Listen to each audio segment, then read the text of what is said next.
यदि तुम्हारे घर के एक कमरे में आग लगी हो तो क्या तुम दूसरे कमरे में सो सकते हो?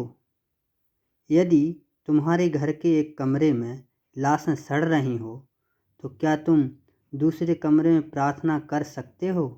यदि हाँ, तो मुझे तुमसे कुछ नहीं कहना है। देश कागज पर बना नक्शा नहीं होता कि एक हिस्से के फट जाने पर बाकी हिस्से उसी तरह साबुत बने रहें।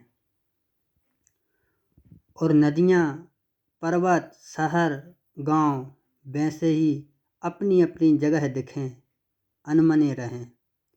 यदि तुम यह नहीं मानते तो मुझे तुम्हारे साथ नहीं रहना है। इस दुनिया में आदमी की जान से बड़ा कुछ भी नहीं है, न ईश्वर, न ज्ञान, न चुनाव। कागज पर लिखी कोई भी इबारत फाड़ी जा सकती है। जो विवेक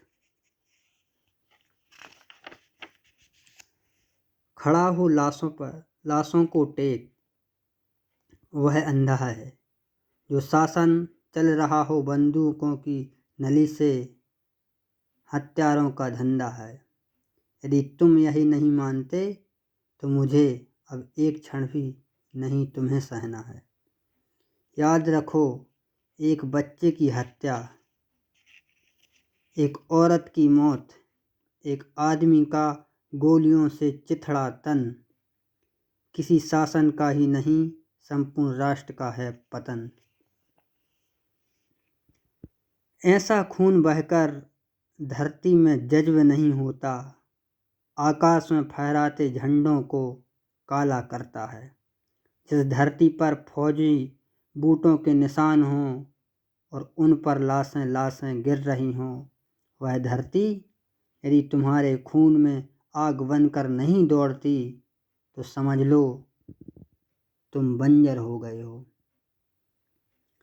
तुम्हें यहाँ सांस लेने तक का नहीं है अधिकार। तुम्हारे लिए नहीं रहा अब यह संसार। आखिरी बात बिल्कुल साफ, किसी हत्यारे को कभी मत करो माफ़, चाहे वह हो तुम्हारा यार, धर्म का ठेकेदार, चाहे लोकतंत्र का नाम धन्य पहरेदार। सर्वेश्वर दयाल सक्सेना।